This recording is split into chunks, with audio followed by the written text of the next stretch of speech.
guys, Jordan from B&P Campers. Just going to do a handover video on your Bessecarr 720. So we'll start with the bonnet. Straight away you notice you've got your engine battery just here on the left hand side. Next to that we've got your brake fluid attached to the servo down the back. Power steering fluid from this little reservoir at the front. Engine oil gets topped up from here, and you actually check your engine oil from a dipstick just down here. You then got your engine coolant over here on the right, and washer fluid just down here in the blue top reservoir at the bottom. Behind here is just basically a bank of fuses and some relays, but that's all engine related. You don't need to go in there for anything. And the same for in here as well. It's also just fuses. So yeah, all pretty straightforward in there. The actual bonnet release is by pulling up on this, and I will point out to you in a minute where the actual bonnet release is in the cab. To get this little flap open, you push on the left hand side and that will release it out, and you need your ignition key to go in there to take that out, and that's your diesel filling point. Passenger side of the cab is not too much to show really, apart from your electric window. Glove box down here which you can lock with the ignition key again. A few little bits, you know, like fan bits and pieces up here, but other than that, not too much really. Inside the actual habitation door, you've got a couple of bits. So you've got your fly screen, which you basically pull this little lever over to the right and the fly screen will come away from the door, or you can lock it up by putting that back over, which basically goes into this little slot and stops that from moving. You then got your step switch, which is just in here, so push that down to go in, up to come out, and the rest of these buttons are all just to do with lights, so you know, you can sort of work them out for yourself and see which ones you like and don't like. Then we've got the external gas point, that's your barbecue point. So you essentially just pop your whatever you want on the end of here and then switch it on by turning the actual dial there. So here the gas comes straight out just then, so whatever you put on the end of there will just come out as soon as you turn that, so that it's 90 degrees from there. These two vents here are your fridge vents. So if you had the fridge lit on gas, you'd feel hot air coming out just from here on the top vent, and that's because that's basically your little exhaust just down there for the actual fridge itself. So nice and easy. In this back locker here is your wastewater drain. So you basically turn this grey lever here, whichever way it'll go, and that'll drain the water out from this pipe here. And then your fresh water inlet is this one just here, so push in and round to the left to get that to come out like that, and that comes out nice and easy. And then push in and round to the right, and then to lock that up, which I will just do to show you, key in and then just turn it whichever way it'll go. So get the right key, would be a good start. That in there, whichever way it'll go. So it was there, just turn it there, key out, and then it will just spin. All right, it won't, or you know, we won't be able to take it out anyway. You don't need to do that if you don't want to. It's not, you know, it's no big deal. But there you go. Obviously you've got your perfectly good tow bar at the back, that's all ready to be used, which is a nice extra to have on the motorhomes really. Your hookup point is just here, or on the off side now. So if you're at home or on your campsite, that's where you plug your hookup into. So that's that, and that'll give you access to your battery charger, plug sockets, things like that. Your boiler vent, so if you have your boiler on, hot water or anything like that, heating, whatever, you'll feel hot air coming out through the bottom of this vent just here if you put your hand underneath. And some people just like to do that just to make sure that it's definitely, you know, lit and on. I will just show you this one as well. So this is your flush fluid. So because your toilet has a separate flush fluid container, you need to basically, this is your pink fluid, all right?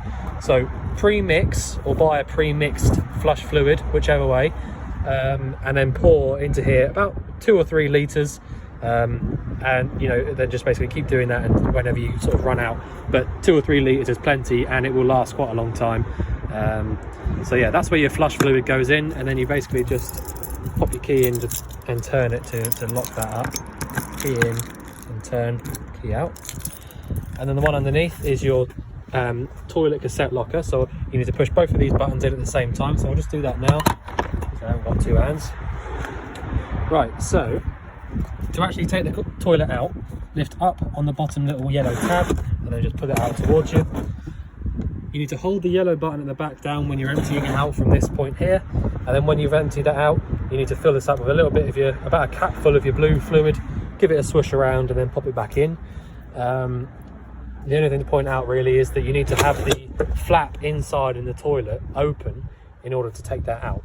So if you find that you can't take that out one day, just go inside and make sure that your flap's closed. And then, you know, if it is, then it's works, but otherwise that's normally the reason why. Then we've also got your gas locker, which is a great big gas locker. You've got space for 2 6-kilo propane bottles, maybe 2 13s, but probably not. So 2 6 kilos like this one is plenty. To turn the actual bottle on, you go anti-clockwise around to the left like that, and to turn it off is clockwise around to the right. You don't need to worry about any of this lot here. This is all just a regulator and all testing parts and, you know, bits and pieces like this bit on the front. You don't need to do any of that. All you need to do is literally undo this nut and pop it onto your next bottle whenever this one runs out. But that will last a long time, because 6 kilos of gas is quite a lot actually. So you'd be surprised how long that lasts. But yeah, I'll leave that sort of half open for now, just so I remember to turn it on. So in the actual cab itself, you've got electric adjusting mirrors. So you choose which mirror you want to move. So, you know, top right, bottom right, you know, and so on. And then use this like a little joystick to actually move the mirror. And then you've got a single DIN Kenwood, which looks like quite a new little head unit up there as well. Hazard lights there in the middle. Or your fan controller, you know, your fan settings are just down there as well. Reverse is lift up and over to the top left. That's where you find reverse. And your lights turn on, side lights, main beam. So yeah, that's it. I think that's about it for the cab really. All right. Oh, and the bonnet release, sorry. Yeah. So the bonnet release is just down here on these, so nice and easy to get to. Right, so we'll go inside now. We'll show you a few bits inside the van, which is probably a bit more exciting. Under this, but don't worry, it's not been cleaned yet on the inside, so don't worry about that. So under this little flap in the floor is your leisure battery. Now this is a 110 amp battery, or thereabouts. Yeah, 110 leisure. So that is pretty much the biggest battery you can get for the motorhome, so that's really good. That'll last you a long time if you are wild camping or whatever. So that's where that is if you ever needed to get to that, which you shouldn't really, but there you go. That's where it is.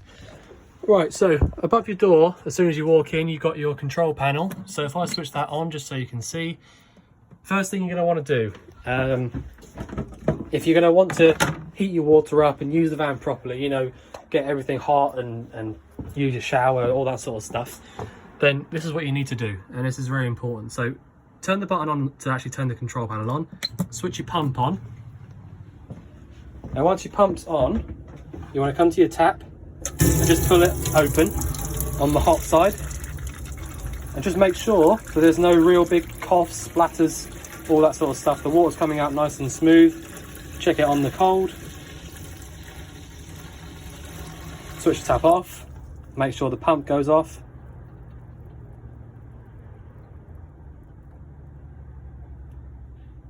Right, so the pump's taking a little bit longer to turn off. Right, so it has just turned off now, which is good. But the reason for that is you need to come around to a couple of your other taps and just do the same thing. So put it on the cold, put it on the hot, and then really you want to do it on your shower as well, but you don't really have to. There you go. So that's much quicker. So what that means is that there's a little bit of an airlock, not a big airlock, but just a little airlock between the sink tap there in the bathroom and the pump. So in doing that, you basically get rid of any air locks in the system and make sure that when you start to heat the water up on your boiler and things like that, that you're not going to sort of burn out any pipes that haven't got any water in them and stuff like that. It also makes sure that if you pull your hot tab and your boiler is empty, then basically you just get air and nothing else. And so if you start trying to use your boiler without any water in it, you're going to run into some serious problems where it will sort of try and burn itself out and things like that. So that's really important. That's the first thing you're going to want to do. You normally only have to do it from this tab here, but because we've had it on the site for a couple of weeks, it's probably just made a little bit of an airlock. So that's why I had to do it on the sink tap as well. But that's pretty normal. So once you've done that, you can turn your aux switch on, which will turn all your lights on and things like that. And that's it. So these three on here, and then you're good to go with all the bits and pieces in the back. The button at the top here, if I click that, go through past all of this sort of stuff. That's just setting your alarms and clock and all that. You don't need to do any of that really. Pump select, you want to leave that on internal. So wastewater is totally empty and fresh water is half full. Now that won't go like 51, 52, 53. It'll just do 25, 50 and 75 and 100. So don't expect that to be exactly perfect. It is just a guide. So there you go through. Vehicle battery 12.3, and like I say, that's good. That's a really good rate actually for a resting battery. And leisure 12.1, which is also absolutely fine. And that's it. So that's how you go through and check your levels. Next to that is your boiler controls. So the best way to explain this, I find, is that so Trumatic C is your boiler make. It means Trumatic Combi. So EH, I tend to say that means energy selector. I know that's not, EH, it probably stands for something else, but that is what it is. All right, so where it is at the moment there in that little flame, that means gas only. So when you tell your boiler what to do with this one, it's only going to be using gas. Now if I switch it up to 1 or 2 up here, that's electric only. And so whatever you tell the boiler to do, the only way that it'll work is via the electric hookup. All right, so you need to have a hookup cable to use any of those two. And if you go down 1 or down 2, then that's gas and electric together at the same time. All right, so most people would leave that in the middle there facing just the gas symbol, because 9 times out of 10 I think it tends to be the gas that people use it on. So I'm on gas at the moment. I've got the gas on down in the locker, and if I want hot water, I go 1 up for 40 degrees of hot water, or 2 up for 60 degrees of hot water. So that's it. So at the moment the boiler is going to light up inside and heat the water up to 60 degrees via the gas. If I had a hookup cable plugged in, I could go up to 1 or 2 and I'd get 60 degrees hot water still, but via the electric hookup only. All right, I hope that makes sense, but that's the easiest way to sort of explain it, I think. The amber light inside this right-hand one means that water is heating up. So if there was no amber light in there and just a green light, that means that you're on heating only, which is this one down. So again, you just got a flame symbol. On this right-hand one, the flame symbol alone just means heating.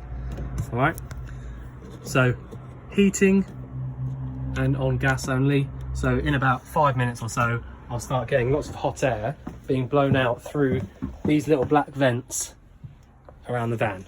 All right, there's probably one in the bathroom as well. So yeah, there's one down there as well. So once you've got your door and all that sort of shut, they really do warm up pretty well. And then finally the last one, so down 2, so you see that amber light come back on again. That is heating and 60 degrees of hot water. All right, so I know it's a bit to get your head around, but Trumatic C on the right is telling the boiler what to do. Heating and hot water, heating only. Hot water and hot water's at 60 degrees. And the one on the left is telling the boiler how to do it. Electric and gas, gas only, electric only. All right, so I'll pop that back to the middle. So these two marry up and then they're both off.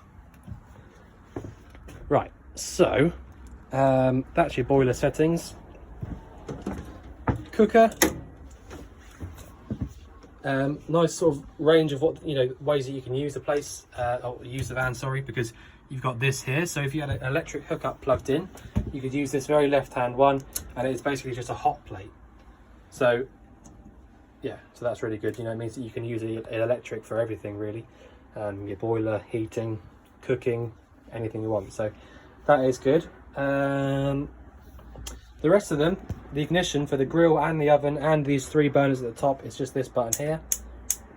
And as you can see, they've all got their own little diagram on them. So this one's the oven, bottom left burner, grill, bottom right burner, top right burner. So obviously the grill needs to be open to use it, and the oven, you need to open it just to light it up, and then you can close the door up afterwards. Up here we've got a few bits. So you've got lights up here, and an extractor. There you go. So that comes out, should be a tube. There you go. So the tube going out there for your extractor. So that's that. Right, fridge. So you've got a nice and easy to use fridge. It works 3 different ways. You've got gas, electric hookup, and 12 volt. So all you need to remember really is that 12 volt is for when your engine's running, 240 is only when your hookup's plugged in, and gas is for otherwise, you know, if you've got some gas in your tank, that's how you want to use that. The best ways to use the fridge is the gas or the 240, and a 12 volt doesn't get the fridge cold on its own. The fridge already needs to be cold, and the 12 volt basically just keeps the fridge cold when you're driving, when your engine's running and you're driving. So to light it up on gas, this is what we do.